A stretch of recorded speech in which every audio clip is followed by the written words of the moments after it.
நீலாம் வரவேணானே. அண்ணி கூட கோயிலுக்கு போயிட்டு வா. நீ வராத, தேவையில்லாம சின்ன பிரச்சனை தான். ஆமா, என்ன சின்ன பிரச்சனை? தேவையில்லாம நான் அவனை வர சொல்லியிருக்கேன் ஃபோனை போட்டு. வர வேணான்ட்டு கிடக்கா. நான் வேலை மெனக்கிட்டு வானா நீ வேணான்வியோ. வர சொல்லுவனே. சும்மா இருங்கம்மா. அண்ணன் நிம்மதியா போயிட்டு வரட்டு.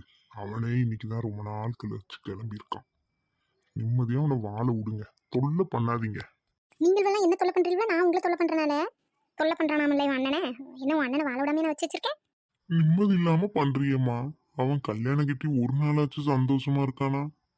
இருக்க விட்டுருக்கீங்களா? ஒரே பிரச்சனை. ஏதோ கெட்டிட்டு வந்து 2 நாள்ல என்ன பண்றீங்க? அத மாதிரிமா அண்ணனை பண்ணிய. அவன் போயிட்டு வரட்டு, பேசாம இருங்க அமைதியா.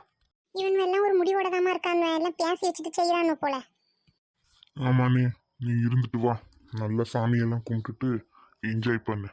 நான் பாத்துக்கிறேன். சரிண்ணே, வச்சிருட்டா?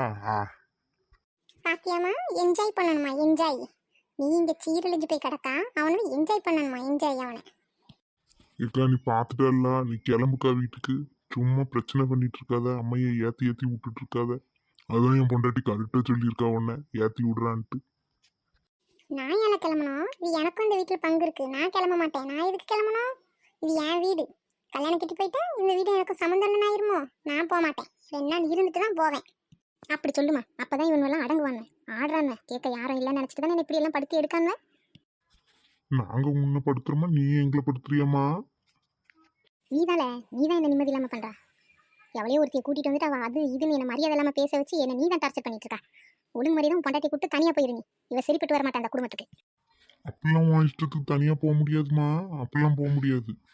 என் பொண்டாட்டியோட நான் இந்த வீட்டில தான் இருப்பேன். அப்ப என்ன தனியா விட்டுருங்களே, எனக்கு வீடு பார்த்து தனியா வச்சிருங்க. நான் உன் பொண்டாட்டி கூட இருக்க மாட்டேன். எதுக்கு உன்னை தனியா வச்சுட்டு ஊர்ல எல்லாம் எங்களை கேள்வி கேட்கவா? எங்களை எல்லாம் ஏசித்திக்கவா? நீ பண்ற வீட்டுக்குள்ள பண்ற குடும்பம் எல்லாம் தெரிய மாட்டேங்குது. உன்னை நாங்க தனியா வச்சிருவோம், எல்லாரும் அப்புறம் எங்களை ஏச என்ன? அதுவும் நடக்காது. வீட்டுல இரு ஒழுங்கா.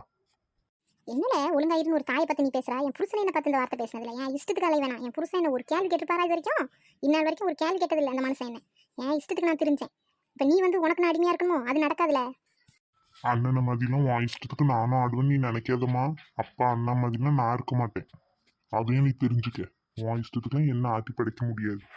அம்மா அம்மான்னு இவ்வளோ நாள் நடிச்சுட்டு கிடந்திருக்கான். என் பெரிய பிள்ளை என்ன தப்பால நினைச்சிட்டேன். அவன் ராஜாமா என்ன அழகா வச்சிருந்தான். உன்னை பேச்சுக்கு மறு பேச்சு பேச மாட்டான் என் பிள்ளை.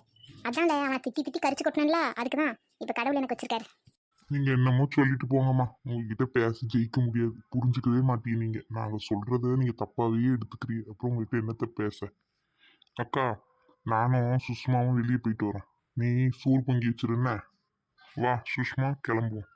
ஓஹோ, அவங்க 2 பேரும் அங்க ஊர் சுத்த போயிருவாவ. இங்க 2 பேரும் நீங்க ஊர் சுத்த போயிருவிய. நான் என்ன உங்க வீட்டு வேலைக்கறியா? உங்களுக்கு சோறு பொங்கி வைக்க வந்திருக்கேனா? அது ஏன்க்கா அப்படி பேசுறான்?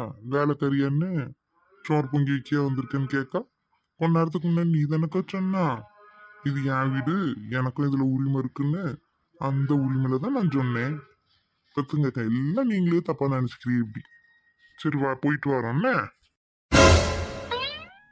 என்ன இப்படி சமையல் செய்ய போட்டுட்டு போயிட்டானாமா இவன் பொண்டாட்டி கறியை கூட்டிக்கிட்டு?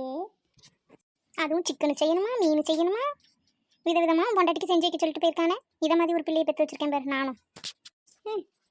ஒருத்தன் பொண்டாட்டி எப்படி வச்சு தாங்குன்னு தாங்குறான். என் புருஷனும் தான் இருக்கானே. அவன் அம்மையை கூட்டிட்டு வந்து இங்கே வச்சுக்கிட்டு எனக்கு ஆட்டம் காமிச்சிட்டு இருக்கான். மணி அன்னைக்கு ஊருக்கு போகுது. அதை ஏமா கேட்க என் வேதனைய. அவர் சொல்லிட்டாருமா, இனிமேல் அம்மையை அனுப்ப மாட்டாராம் ஊருக்கு, இங்கேதான் இருக்குமா. என்னடி சொல்றா? இவ்வளவு நாள் அந்த பொம்பளை ஊர்ல தானே இருந்தது. இனி என்னவா மெட்ராஸ்ல இருந்து என்ன பண்ண போறாளாவா? அங்க கிடக்க வேண்டியதானே. அதுக்குதாம்மா சொல்றாரு அவரு. நான் ஒரே ஒரு மகன், என் அம்மையை இனிமே தனியா வைக்க முடியாது. இவ்வளவு நாள் இருந்தா இனி அவ என் கூட தான் இருப்பா. இஷ்டம் இருந்தா நீ இரு, இல்லைன்னா உன் அம்மா வீட்டுக்கு போ அப்படின்னுட்டாருமா அவரு. அதனாலதான் வந்தேன். வந்து இங்க 2 நாள் இருந்துட்டு போலான்னு பார்த்தேன்.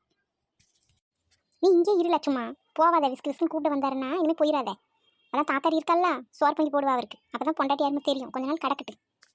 அதாம்மா, நானும் தான் உங்க அம்மா இருக்காவ, சோறு பொங்கி உங்களை பார்த்துப்பாவ. நான் போய் எங்க அம்மா வீட்டில் ஒரு வாரம் இருந்துட்டு வரேன். என் தம்பி ஏதோ பொண்ணை கூட்டிட்டு வந்திருக்கானான்ட்டு வந்தேன்.